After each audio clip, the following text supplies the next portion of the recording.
Bonjour à chacun, bonjour à tous. L'inauguration à grand renfort de publicité de la centrale thermique de Maria-Gleta 2, l'épopée du Bénin à travers Patrice Talon à Tikatset au Japon, les solutions à la fermeture de la frontière du Nigeria à ses voisins et quelques sujets politiques ont reçu les coups d'écritoire de nos confrères dans leurs diverses parutions cette semaine. Commençons par la meilleure nouvelle qui soit. Pour les Béninois, eux qui ont subi de plein fouet et pendant des décennies les affres du délestage.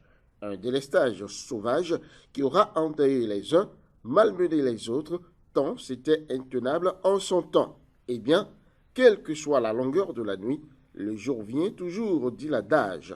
Un adage qui vient fort bien à propos, avec le titre du matinal qui claironne Maria-Gleta 2 pour l'indépendance énergétique du Bénin, la première centrale thermique de grande capacité en service.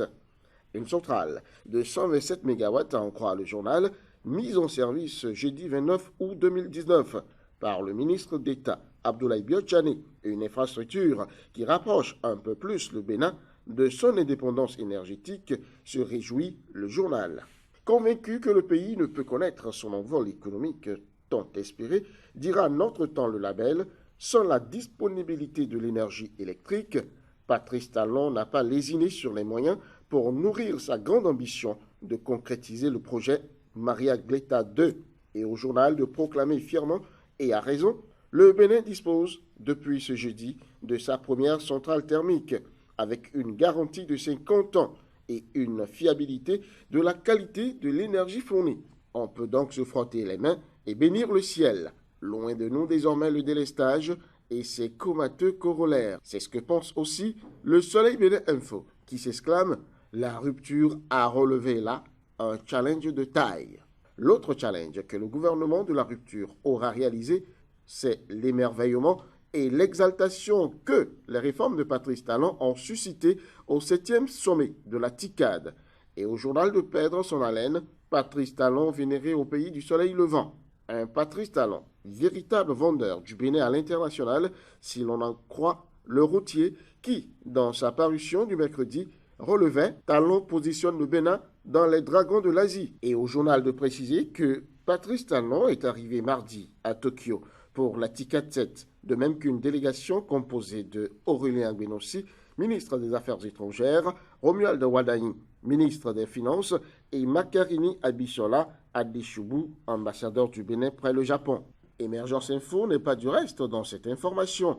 Elle révèle l'ambition du Bénin qui plaide, selon le journal, pour l'organisation de la TICAD 8. L'opinion aujourd'hui, pour sa part, a choisi nous amener sur les pistes de solutions à la fermeture des frontières nigérianes avec ses voisins, dont le Bénin, et propose celle du professeur John Igué, ancien ministre et directeur scientifique du laboratoire d'analyse régionale et d'expertise sociale LARES. Il recommande un pas diplomatique vers la CEDEAO. Les États concernés par la fermeture des frontières nigérianes doivent rapidement se concerter et saisir la CEDEAO afin de montrer que ce que fait le Nigeria est contraire aux lois communautaires et demander que le Nigeria s'explique. Le professeur John Igué propose au Bénin, très affecté par cette décision, d'en prendre l'initiative sous le couvert de la CEDEAO. Pour le professeur John Igué, le problème trouvera très rapidement une solution.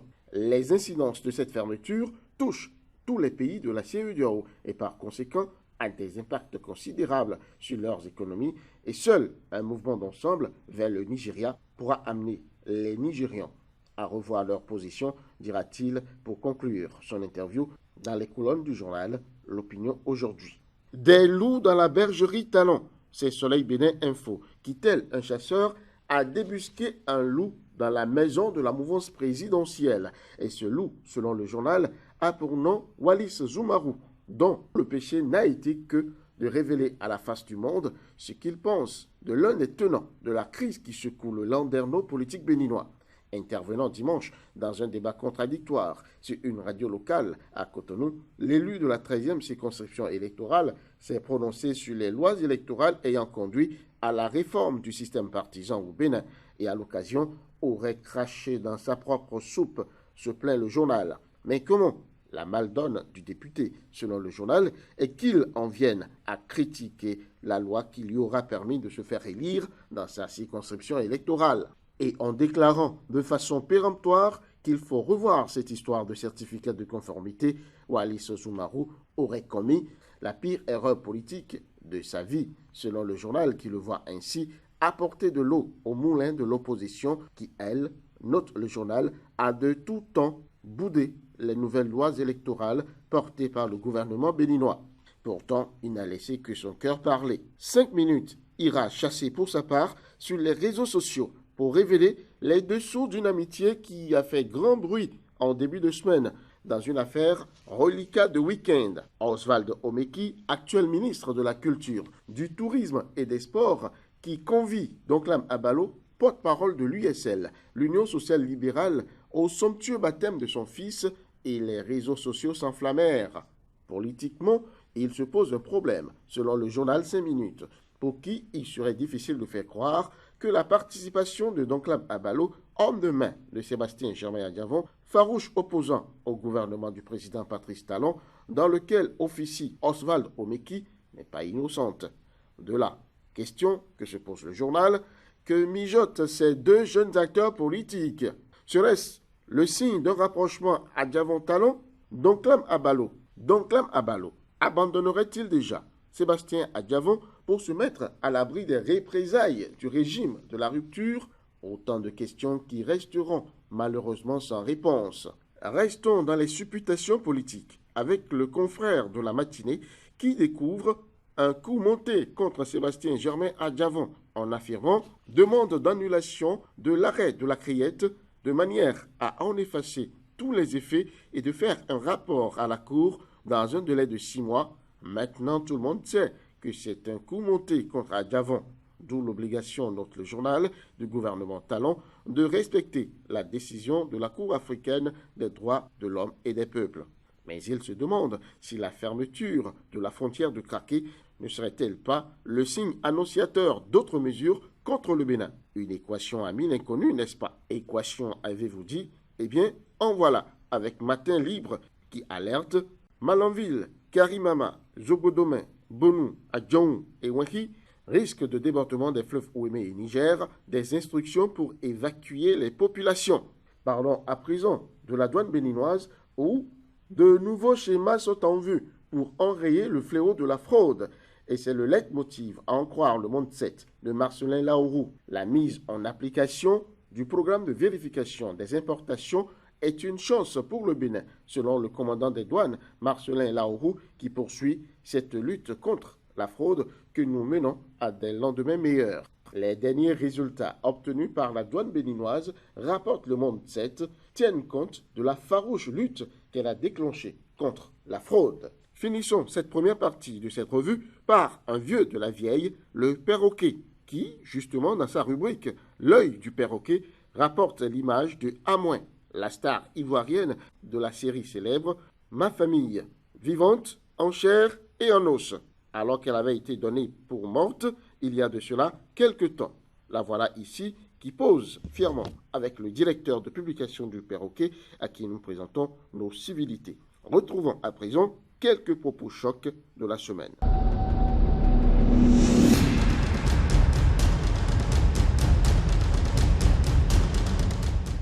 Les parents qui sont déguerpis, calomniatifs pour eux. Donc bon, c'est à eux-mêmes de savoir. Lorsque vous posez un acte, il faut normalement s'attendre à ce qu'il y ait des retournés, des répondants. Donc c'est à la mairie ou bien à la préfecture de commencer par prendre les dispositions pour que les gens qui ont eu à déguerpir, à casser, sans les avertir, à voir dans quelle mesure les prendre socialement. Je crois que si ça continuait comme ça serait bien pour le pays. Des travaux qui sont presque achevés devant le ministère de l'Agriculture, de l'Élevage et de la Pêche. Maintenant, moi, ce qui m'a fait un peu mal dedans, c'est que c'est un peu tard, ce travail-là qu'ils sont en train de faire. On devrait faire ça là depuis. Donc disons merci parce que c'est fait aujourd'hui, ça a changé un peu l'image de notre pays. Des fois, ça nous empêche de venir au cours. Des fois, on est au cours et c'est des bruits par-ci. À un moment donné, je quitte même la salle. Je vais m'asseoir à la salle de poste à cause des bruits. C'est un problème très sérieux et si on ne sait pas faire, ça risque, comme je dis, un phénomène social total. C'est pas facile pour le commun des Béninois. Le gouvernement n'a pas augmenté l'argent de carburant à la station. Comment nous avons augmenté l'argent de transport qui ne peut pas accepter? Là où nous sommes maintenant, là, c'est difficile pour nous manger, là, c'est difficile. Si notre gouvernement peut marcher pour aller là-bas pour voir son second, ça va mieux. Et quand le conducteur de Tassimoto lui réclame 1500 francs au lieu de 1000 francs comme d'habitude pour l'amener à Dogbo, elle se rend compte de l'impact de la hausse du prix du carburant à Clocamé. Le Nigeria tous, le Bénin est ténu. Vraiment, c'est triste. Puisque le tout-puissant chef-centre a toujours opposé un refus catégorique aux questions des journalistes. Ce dernier, devant le regard impuissant du préfet de l'Atlantique Jean-Claude Kodia, a fini par renvoyer la presse au mépris des principes qui fondent la liberté de presse et les articles 6, 7 et 8 du Code de l'information et de la communication en République du Bénin qui garantissent pourtant le libre accès à l'information. On sait qu'il n'y a pas de classe, il n'y a pas d'infrastructure scolaire, il n'y a pas d'infrastructure pédagogique. Pourtant, les enseignants se sont échinés. On a obtenu les résultats qu'on a eu, plus de 50% à tous les examens. Est-ce que ce sont les enseignants qui sont en cause? Je crois que sur le plan sécuritaire, rien de grave. Chacun a composé. Je suis en mesure de rentrer tranquillement chez moi. C'est un choix que j'assume. Le ministre Kako Maounion se dit satisfait du bon déroulement de l'évaluation. Au début, quelques petites résistances, mais très vite maîtrisées. Les gens composent. Le taux de participation est très appréciable et réconfortant. On a constaté que le centre a été militarisé. Il y a assez de policiers qui nous empêchent d'avoir accès à ce centre. On ne comprend pas dans quelle république nous sommes. Ce centre où nous sommes, nous avons un taux supérieur à 60%. Au-delà de l'organisation de l'adversaire, on a su prendre le dessus quand même. Mais je suis très satisfait du résultat du match, vu qu'on a perdu de 0. C'est pas bon de perdre tout le temps, on veut tout le temps gagner. Félicitations aux participants et dire merci au maire de la commune de Clocamé pour avoir accepté à abriter les manifestations de la phase finale.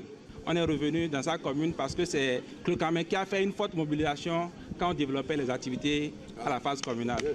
Je dis bien, elle me plaît. Il a une voix assez influente et quand il tape du poing sur la table, ça tremble. Moi, je garde surtout de lui sa voix rayée, que j'adore, qui va me manquer. Sa voix rayée à la borne de celle des revenants, que je trouve qu'il a désormais rejoint. À un moment donné, le cadreur pensait que non, le vieux, on ne devrait pas le déranger à cette heure-là, il fallait le laisser et remettre la scène à plus tard. Mais c'est lui qui disait plutôt au cadreur, est-ce que ta fatigue, tu ne veux pas mettre ta fatigue sur mon dos? Mais un roi ne meurt pas, vive le roi, salue l'artiste.